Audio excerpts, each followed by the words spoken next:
It's bow time. Sorry. It's the bow show. Threw you off right at the start.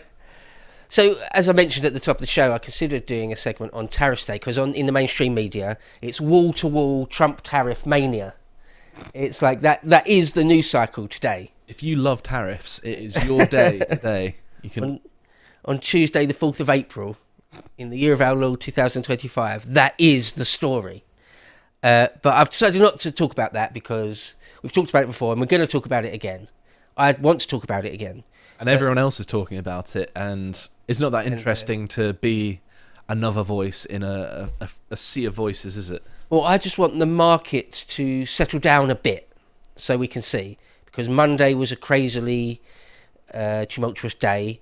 So far on Tuesday, that is looking not too bad. Like it's begun to stabilise already, even in the Asian markets. So I want to leave it a good few days, if not a week or more. It depends how it all plays out. Just before I start talking about it, because we can't see the wood for the trees at the moment. Too soon. We'll see how it goes. Incidentally, before I move on to the actual piece today, I think nearly all countries in the world are going to capitulate to Trump quite quickly, or very quickly, with the exception maybe of China, because they actually can, and they seem to have the political will to do so. And everyone else, literally everyone else, will just back down, lower their tariffs. And anyway, it's a bit of a shame, really, because I was looking forward to Europe becoming a bit more independent and less reliant on the US, but there we go. Well, yeah, we'll see. We'll see how it goes. Okay, so something else I thought was interesting we could talk about is the ongoing battle between the Trump administration and their efforts at mass deportation. Because, like we mentioned in the last segment, it's interesting how quite often a government will have to go to battle with elements of itself, or like the executive have to go to war with the judiciary in this example. Quite often, we now live in a world, in the United States and Great Britain anyway. I'm not talking about all countries in the world, but in Great Britain and the United States, and it's sort of designed that way. The government will have to answer to their own courts, right? And there's nothing necessarily intrinsically wrong with that. Well, I mean, in the United States, they were explicitly set up to be a check on the power of both the presidency and the legislature. The only problem is, well, it goes both ways. The problem would be if the executive or the legislature get out of hand or are controlled by truly evil tyrants, let's say, or if the judiciary become out of hand, if they become completely unreasonable partisan activists one way or another, then you're in trouble. And it seems to me, or certainly here at the Lotus Eaters, our perspective, our worldview would say, I do argue, that both in the United States and Great Britain, the judiciary is flooded by lefties. Well, it's a lot of judicial activism, isn't there? Right. I think that there is more of a culture of sort of pride in your independence in Britain than in America. That I think there's a lot more judicial activism there, but it is coming along here in sort of leaps and bounds as well. We've both got that disease pretty bad, I would say.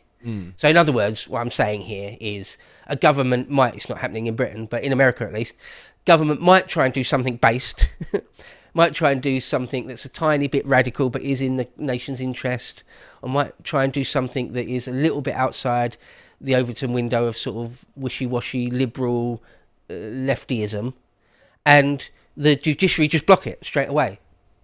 Just block them from doing it. I mean, I saw, who was it?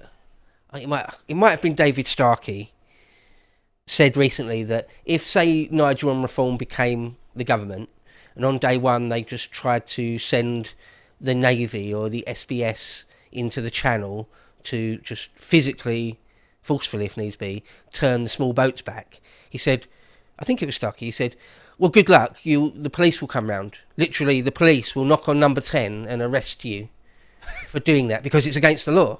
I didn't know the police would come and arrest you. Totally possible, yeah. I mean, do you remember Tony Blair was cautioned and stuff, potentially lying to Parliament, like before the Chilcot stuff. I do remember that one, yeah. Boris got in trouble, didn't he, for having a party during lockdown COVID? Parties, yeah, that he spoke to the police. at least in theory, the police and the Home Secretary aren't above the law.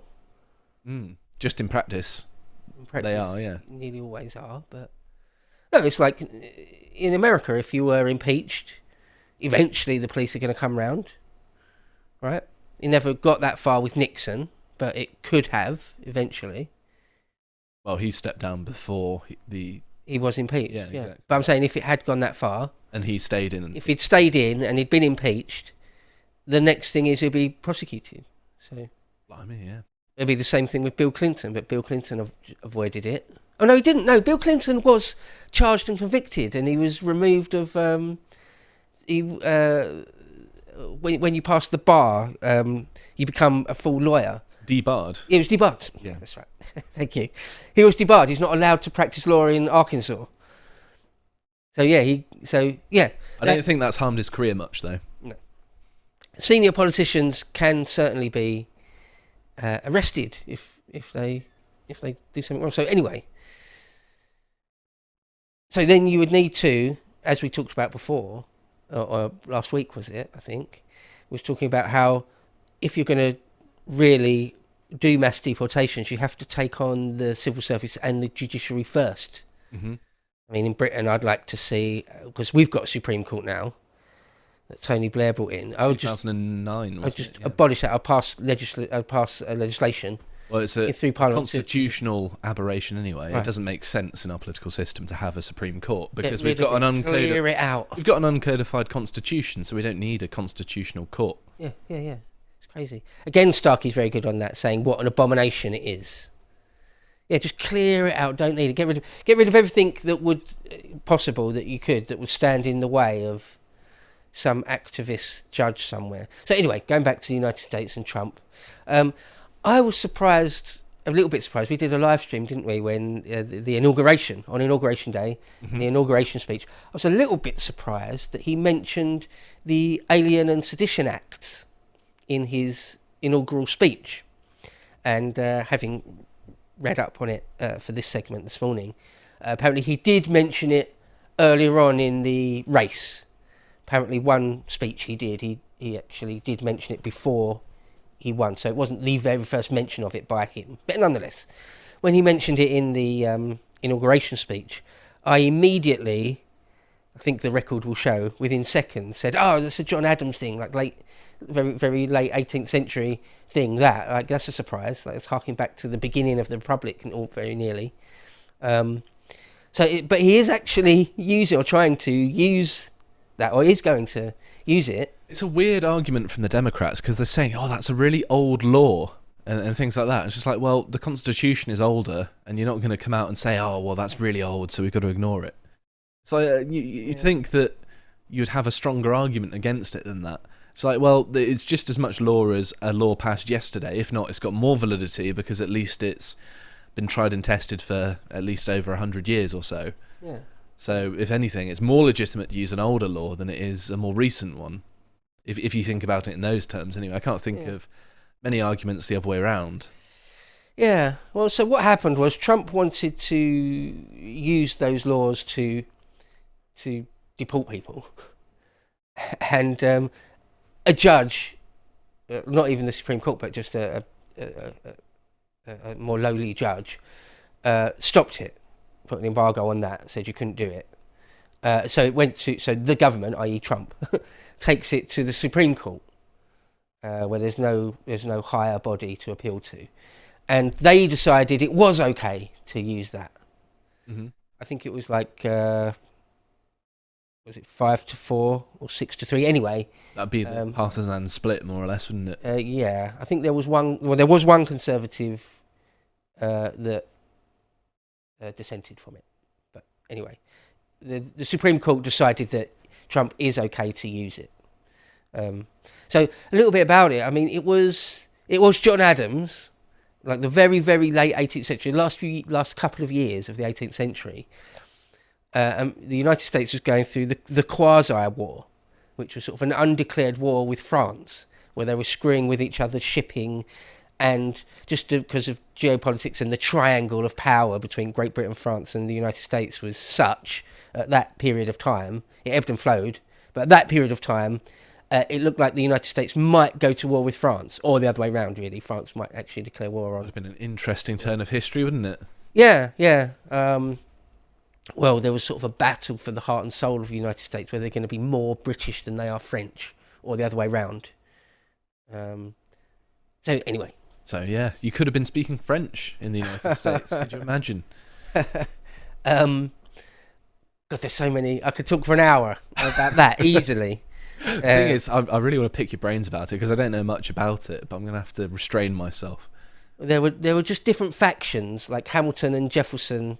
Jefferson was much more pro-France than he was pro-British, and Hamilton the other way round, for example. Different factions at that time in the early Republic. So what was the actual reason that they brought this act in? Okay, so there was just massive, just to say this, there were massive tensions with France. And in some of the newspapers, they were just writing really, really pro-French things. Sort of seditious, I mean, seditious is a bit strong, but they were sort of saying really subversive and seditious things. And really going for the throat of the president, John Adams, who was somewhere in between. John Adams made it his mission to be completely impartial, refused to pick a side between France and Britain. What sort of things were they saying? Like, frogs' legs are actually tasty. We hate roast beef. They were saying things like it's our duty to go to war with Great Britain. Because France and Great Britain, obviously.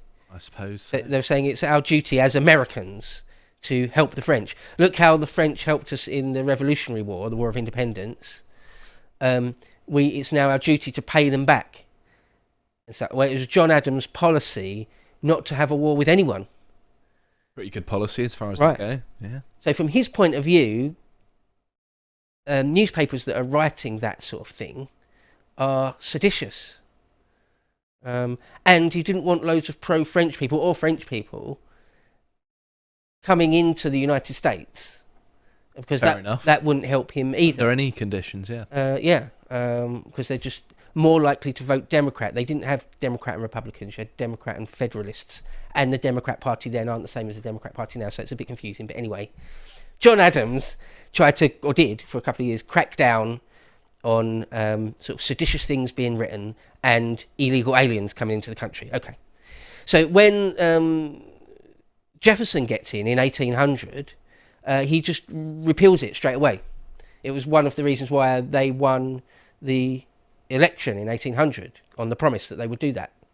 They were saying it's un-American, it's against the First Amendment, quite strong arguments. History remembers John Adams as being a bit thin-skinned. I think if you actually lived through it, you wouldn't necessarily view it that way. But anyway, that's how the sort of reasonably low resolution view of it often goes, is that Adams was wrong and Jefferson was right. The American thing to do was have completely free speech. Sounds about right. It sounds about right. Yeah. Sounds about right. Okay. So, but then since it's so, he repealed them. There was 4 different laws. He repealed them straight away in 1800.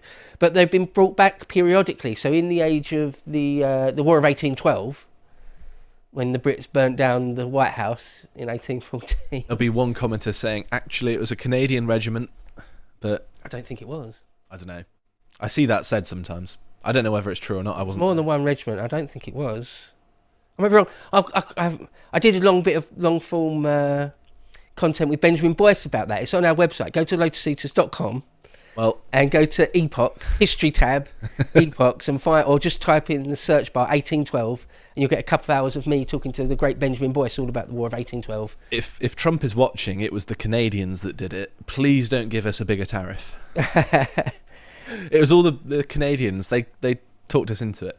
Well, during the War of 1812, America did try to invade Canada a couple of times and got pushed back a couple of times. Anyway, during the War of 1812, the alien and sedition stuff was sort of revived and used against Brits. It's a time of war. So I suppose there's a stronger case for sedition if you're actively at war against the people. Right. Yeah. It's sort of an emergency, isn't it? War. You could say it's sort of a state of emergency. So that's also me sort of supporting the use of that law against me. Hypothetically. Obviously I wasn't alive then. Or was I? And then and then in World War One, Woodrow Wilson used it again against Germans and the other allies of the other side during World War One. During World War Two, FDR uses it against Germans and Japanese and other people that were members of the Axis, the Italians a bit. Like, but I mean, it's a bit complicated. So they interred like thousands of Japanese people, but they didn't inter lots of Italian Americans. In fact, they asked them to help out, and they usually did. Yeah, a lot of Italian Americans joined the war effort, didn't they? Yeah, of course. Yeah. Loads. Yeah. Yeah, everyone knows that To Italians, liberate their own country. anyone who understands any ancient Roman history knows that civil war is the favourite pastime of that peninsula. Well, it was the Americans and the British that liberated Sicily and Italy, like the Anzio and Monte Cassino and all that sort of thing. And a lot of Italian Americans. I've got a long form bit of content about Lucky Luciano, again on Gangster, Epoch, yeah.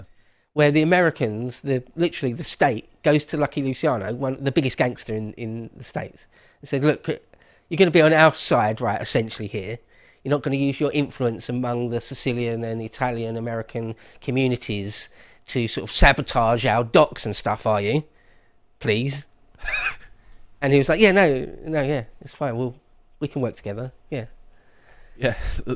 And ever since, the mob and the US government have been the best of friends. Yeah, because it's not... Mussolini wasn't necessarily pro our thing. You know what I mean? That's a way of putting it, yeah. Our thing. Yeah. And and now Trump, and since World War II, it hasn't been invoked again since World War II. But you can just see over a couple of 100 years plus, it's sort of periodically come out. And some people said, Trump's not at war with these immigrants. Well, isn't he? Haven't they invaded? Mm. Really? I mean, Also, it's obviously not an actual declared war, of course not. But there are if he's armed doing it, gangs. right? Well, that's the thing. So he's using it on full-blown, proper, badass gang members, sort of paramilitary level gang members. Or that's the allegations, anyway. Well, they're sending so it's not just some random Puerto Rican who hasn't done anything wrong other than entering the country illegally. No, they're using it on proper badass gang nutters. Yeah, because they made a big fuss about the fact they were deporting 17 gang members to El Salvador, to one of the super prisons, right? And those people are genuinely dangerous, and they are like a sort of paramilitary force in effect. I mean, they're not explicitly set out to overthrow the US government. They're there to basically make money. However, they can be just as destructive as a paramilitary force if they so want to. And you don't want, basically foreign people coming in and causing mayhem in your country, obviously. So it seems like a perfectly valid use of this act. Yeah, the mayhem is to such a degree that it's bordering on seditious. Well, they've taken over entire areas, haven't they? Mm. Like they took over, was it in Colorado? I can't remember exactly where it was. But a gang took over an entire apartment complex. Venezuelan one. I think it was, yeah. It was, yeah. So some of these people, it's actually a very small number of people in the scheme of things that they're using these laws against. Like somewhere I read 130, somewhere else I read 140, somewhere else I read 200. So whatever it is, it's in that ballpark. A lot of them were Venezuelan, the ones that were taken to El Salvador and put in the El Salvadorian super prisons. They were all like badass Venezuelan gang member types. And they're not going to do well in an El Salvador prison as well, rival gangs in there. Hopefully not, yeah. Yeah, they're going to have a rough time of it. It's also worth mentioning as well, right, that your sort of garden variety deportation, like some Mexican woman that's being deported, she's not being deported using this. This is specific to the gang members. So there's already laws in place. Believe it or not, the reason it's illegal is because there are already laws forbidding it. That's why it's illegal immigration, believe it or not. There is one story or one angle that so maybe at least one of these people has been wrongly accused of being the super badass Venezuelan paramilitary style. You're making them sound cool now. Crazy nutters. He just happened to have a tattoo, and it was like wrongly identified him as one of them, and that it's really unfair that he's being extradited to El Salvador. I don't know any of the details. I'm okay to persecute people with bad tattoos if that's what it's come to. Yeah. That's a joke, by the way. I'm not being serious. So I don't know the validity of that. I don't know the ins and outs of the guy's case, or the ins and outs of the guys being identified as one of the really bad Venezuelan types or not. So I don't know on that. But not including that, I've got no sympathy for some terrible gangbangers that have invaded the United States, done insane things, been put in prison, and are now being deported to El Salvador. Yeah, no sympathy. It's also crazy to me that these are the people that the justice system is trying to protect here. That their rights are worthy of consideration, as they mention there explicitly. Tren de Aragua, that gang, they're properly decked out like a special forces unit sometimes. Well, it says there, Trump has alleged that the migrants were members of the Tren de Aragua gang. I may well be butchering that pronunciation. And they were, quote, conducting irregular warfare against the US and could therefore be removed under the act. So if the authorities, even if it's sort of exaggerated, if they can even remotely claim something like you're conducting irregular warfare, get them out. Get them out. Get them off the streets and get them out of the country. And, throw them in some dungeon, some oubliette somewhere. They should be making cheap furniture in El Salvador. I don't know whether they actually employ the prisoners in the mega prisons or not. They probably should, though. Yeah. So the Supreme Court, it finally came to the Supreme Court, and the Supreme Court said that the notice, i.e. the notice to be deported, whether it's to El Salvador or not, the notice must be afforded within reasonable time and in such a manner as will allow them, the criminal person, to actually seek habeas relief, i.e. sort of a fair hearing, in the proper venue before such removal occurs. Okay. And another quote from the Supreme Court. The only question is which court will resolve the challenge. So it's funny, it's interesting really, that both sides, both the Trump side and the anti-Trumpers, sort of claimed victory because... So Trump called it a great day for justice in America. But the ACLU, American Civil Liberties Union, obviously arch defenders of anyone, doesn't matter how despicable they are, they were claiming it as a bit of a win because there were, I think, 3 of the Supreme Court justices dissented. The ACLU called it a huge victory because it means at least that bit about habeas and about having a fair hearing in due time and all that sort of thing. They're saying that they figure, I suppose, that that's a loophole for them. They'll be able to get a lot of insanely violent people kept in the United States. Well, it that slows way. the I whole imagine that's process what they're down. thinking about. Yeah, right. It slows it down. Yeah. So they're happy enough with that. Yeah, they can have their violent criminals in the United States rather than in a prison where they belong. Oh, wonderful. Yeah. So Trump said, the Supreme Court has upheld the rule of law in our nation by allowing a president, whoever that may be, to be able to secure our borders and protect our families and our country itself. Whereas the ACLU said, we are disappointed that we will need to start the court process over again in a different venue. But the critical point is that the Supreme Court said individuals must be given due process to challenge their removal under the Alien Enemies Act. So there you have it. I just find it interesting that even a strong government, so like Trump has got the White House, he's got Congress, he's got the Senate, he's got the Supreme Court. And he's got the political will, presumably. And the political will, he's actually doing it. And still, there's lots of pushback, and it takes months to get something rubber stamped and green lit and all that sort of thing. I said it before. I think I did a tweet, or maybe I said it on here before. I can't remember.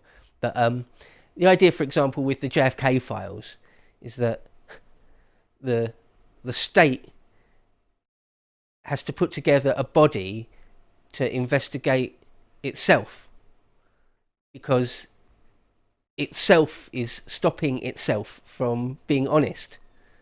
It with reminds itself. me of, you know, in like a school bully gets your arm and goes, stop hitting yourself, stop hitting yourself. It's sort of like that. It's just like, well, never mind. It's a simple enough analogy. I suppose I suppose it's better that way than just having an autocracy. Because true autocracies are, well, unless you happen to get someone who's extremely wise and level-headed and benevolent, someone like Marcus Aurelius, like a philosopher king, or Antoninus Pius. Unless you're lucky enough to get that, then it's going to be, you're going to have a bad time with the appearance with a true of, autocracy. So maybe all this, it's just the way it's got to be, really. Yeah, the appearance of accountability is still better than having none at all, isn't it? Because at least then that defines the bounds in which a political actor can operate to a certain degree. And once they step over it, it's just like, okay, well, you're clearly going above your station here. I suppose another way of saying it is that checks and balances in this instance are annoying and frustrating, to me at least, as well as Trump and a lot of other Americans and patriots. It's annoying, but it's better to have them than not have them, isn't it? I mean, let's be fair, let's be honest. Because, of course, at some point, you'll get a fairly hard left-wing Democrat in again, and they could do it even more, even worse. So, I mean, thank God for the Supreme Court, really. One of my favourite historians and journalists, Alistair Cook, he's passed away now, he's very, very old.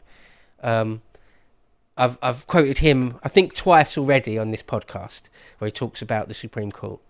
That thank God for it. And it's not always perfectly right. I mean, back in the 19th century, they said you could have child labour, or you could have slaves, or whatever. But they reversed themselves eventually, and you've got the Americans, you've got the Supreme Court to thank for keeping the Republic in as good a shape as it is, to be perfectly honest. It could be worse, you think? Oh, yeah, a lot worse, yeah. Thank God that it's got a majority of Conservative justices on it. I think that's part of the reason it's doing good work at the minute. Yeah. So, anyway, they've given Trump the green light for now to basically just get rid of the very, very worst. So, there's that. Hopefully, if and when we get a government in our country with the political will to start doing things along these lines, we can look at the example of the United States. Hopefully we can just abolish, we'll have a Great Repeal Act of some type and just abolish our Supreme Court entirely, and then there would have to be some sort of sweep out of their judiciary, or some sort of new courts created with judges that are vetted to not be actual globalist communist partisans or whatever. These things can be done if there's enough political will. There's nothing that can't be done within reason. Here. If you would like to watch the full uncut version that is also uncensored, head on over to lotuseaters.com to find out more.